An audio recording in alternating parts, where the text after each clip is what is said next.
ஒரு பைத்தியக்கார ஹாஸ்பிட்டல் இருக்கிற ஒரு சைக்கோ டாக்டர் பைத்தியங்களுக்கு வைத்தியம் பாக்குற என்ற பெயரில் கொடூரமான முறையில அவங்கள போட்டு தள்ளிட்டான். தப்பிச்ச மிச்ச மீது பைத்தியங்களும் அவனை போட்டு தள்ளிட்டாங்க. கவர்மெண்ட்டும் இந்த ஹாஸ்பிட்டல்ல மூடிட்டாங்க. பல வருடங்கள் ஓடுன்னு ஓடினாலும் இந்த கதையை கேட்ட மக்கள் இன்னும் பயப்படுறாங்க. கையை பிடிக்க 2 பேரு, காலை பிடிக்க 6 பேரு, போற இடத்துல பொண்டாட்டி, பொழுதுபோக்குக்காக ஏகப்பட்ட வப்பாட்டின்னு பணத்தை தண்ணி மாதிரி செலவு பண்ணிக்கிட்டு இருக்கான் ஒரு பணக்காரன். ஆனா இவனோட பொண்டாட்டி பல பேர் கூட ஊர் மெஞ்சுக்கிட்டு இருக்கா. இது புருஷனுக்கு தெரியாதுன்னு இவன் நினைச்சுக்கிட்டு இருக்கா. இவனுக்கு பணத்தை வச்சு கேம் ஆடுவதுன்னா ரொம்ப பிடிக்கும். அதனால ஒரு 5 பேரை செலக்ட் பண்ணி ஒரு அரண்மனையில ஒரு இரவு மட்டும் தங்கி காலையில உயிரோடு வருபவர்களுக்கு 1 கோடி ரூபாய் பரிசுன்னு இவன் ஆஃபர் பண்றான். பணத்துக்காக ஆசைப்பட்டு ஒரு 3 அக்காவும் 2 அண்ணனுங்களும் வந்து மாட்டிக்கிட்டாங்க. இதுல ஒரு அக்கா சோசியல் மீடியா அக்கா, எதை பார்த்தாலும் வீடியோ எடுத்துக்கிட்டே இருப்பா. இன்னொரு அக்கா ஆல்ரெடி பணக்காரி, அவளுக்கு இந்த மாதிரி கேம்னா ரொம்ப பிடிக்கும். 3வது அக்கா பணக்காரனோட பொண்டாட்டி. இவ பலாப்பழத்தை ஊருக்கே விருந்தாக்குறான்னு பணக்காரனுக்கு தெரிஞ்சு போச்சு. அதனால இவளை இங்கே வச்சு போட்டுதல இவன் பிளான் பண்ணிட்டான். இவங்க தங்க போற அரண்மனை. இதுக்கு முன்னாடி பைத்தியங்களோட ஹாஸ்பிட்டல். நிம்மதியா தூங்கிட்டு இருந்த பைத்தியங்களை இவங்க எழுப்பி விட்டுட்டாங்க. ஒரு கண்ணாடிக்கார டாக்டர் அடிப்பட்ட பணக்காரனோட பொண்டாட்டிக்கு மருந்த கொடுப்பான்னு பார்த்தா இவன் ஊசிய கண்ட இடத்துல போடுறான். இதுக்கு நடுவுல பணக்காரனும் இங்கே மாட்டிக்கிட்டான். இவங்க தப்பிக்க இங்கிருந்து எந்த வழியும் இல்ல. இந்த விளையாட்டும் 6 பேர்ல யாராவது ஒருத்தர் தப்பிச்சா மிச்சம் இருக்கிற 5 பேரோட பணம் அந்த ஒருத்தனுக்கு வரும். அதனால இவங்களுக்குள்ளேயே இவங்க வேட்டையாட பாக்குறாங்க. இதுக்கப்புறம் இவங்க எப்படி தப்பிக்க போறாங்க? 1999 ரிலீஸான ஹவுஸ் ஆன் ஹாண்டட் ஹில். பேருக்கு தான் பணக்காரனோட பொண்டாட்டி, ஆனா ஒரு போண்டா ஒரு டீயை வாங்கி கொடுத்த அவ உங்களுக்கு பொண்டாட்டி. 2014 ரிலீஸான பிளாக் ரோஸ். ஒரு சைக்கோ கொலைக்காரன் ஒரே மாதிரியா தொடர் கொலைகளா பண்ணிக்கிட்டு இருக்கான். போலீஸும் துப்பு தொலைகிறாங்க, ஆனா அவங்களால இவனை கண்டுபிடிக்க முடியல.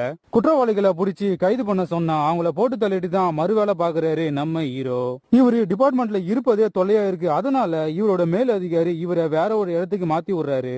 அங்க போயும் இவரு திறந்தவே இல்ல. மேல் அதிகாரி முன்னாடியே ஒரு திருடனை போட்டு பொழகுறாரு.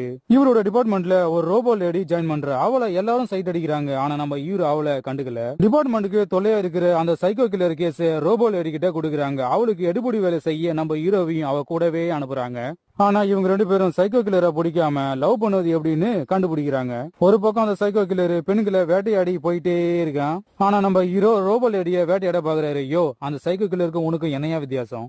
இதுக்கப்புறம் நம்ம ஹீரோயினி சைக்கோ கில்லரை கண்டுபிடித்து சட்டத்துக்கு முன்னாடி நிறுத்தினார்களா இல்லையான்னு படத்தை முடிக்கிறாங்க. 2005 ரிலீஸான எ சவுண்ட் ஆஃப் தண்டர். ஆராய்ச்சியாளரா இருக்காரு நம்ம ஹீரோ. அவரு ஒரு பணக்காரன் கிட்ட வேலை செஞ்சுக்கிட்டு இருக்காரு. அந்த பணக்காரன் அழிந்து போன மிருகங்களை உருவாக்க சொல்றான், கூடவே டைனோசரையும் உருவாக்க சொல்றான். அழிந்து போன மிருகங்களை மீண்டும் உருவாக்காதீங்கன்னு நம்ம ஹீரோயினி போராடிக்கிட்டு இருக்கு. ஆனா வில்ல இவளை போட்டு தள்ள பாக்குறான். நம்ம ஹீரோவும் அவளை காப்பாத்துறாரு. அழிந்து போன மிருகங்கள் மறுபடியும் பூமிக்கு வருது. அழிந்து போன உயிரினங்கள் எல்லாம் ஒண்ணு சேர்ந்து மக்களை வேட்டையாடுது, பூமியை அழிக்குது. இதுக்கு நடுவுல மாட்டிக்கிட்டு முடிக்கிற மக்களும் நம்ம ஹீரோயினி எப்படி தப்பிக்க போறாங்கன்னு படத்தை முடிக்கிறாங்க. எ சவுண்ட் ஆஃப் தண்டர் தண்டத்துக்கு எடுத்த படம். பொண்டாட்டி குடிகாரி என்பதால் அவளை வீட்டை விட்டு வெளியே அனுப்பிட்டு பொண்ணையும் பையனையும் வளர்க்க கஷ்டப்பட்டுக்கிட்டு இருக்காரு நம்ம ஹீரோ. ஒரு பக்கம் ஊரை விட்டு ஊர் வரும் நண்பர்களுக்கு வேலை வாங்கி கொடுத்து அதுல வர கமிஷனை வச்சு வாழ்க்கைய ஓட்டிக்கிட்டு இருக்காரு. இன்னொரு பக்கம் இவரு கூடிய சீக்கிரமே சாக போறாரு. நான் போன பிறகு என்னோட பசங்களை யாரு பாத்துப்பாங்கன்னு இவரு கவலைப்படுறாரு. இதுக்கு நடுவுல இவரோட பொண்டாட்டி நான் தெரிஞ்சிட்டேன், இனிமே குடிக்கவே மாட்டேன்னு சத்தியம் பண்றா. பசங்களை இவகிட்ட விடலாமா இல்ல அநாத இல்லத்துல சேர்த்துடலாமான்னு இவரு யோசிக்கிறாரு. ஒரு கடத்துல இவருக்கு பிரச்சனை மேல பிரச்சனை வந்துகிட்டே இருக்கு. அது எல்லாத்தையும் சமாளிச்சு இறுதியாக பசங்களை காப்பாத்த இவர் என்ன பண்ண போறாருன்னு படத்தை முடிக்கிறாங்க. ஒரு ஃபீலான படம் தான், ஆனா இந்த படத்தை பார்க்க பொறுமை வேணும். 2007 ரிலீஸான fantastic four rise of the silver surfer. உலகத்தை காப்பாற்றும் சூப்பர் ஹீரோஸா இருக்காங்க நம்ம ஹீரோக்கள்.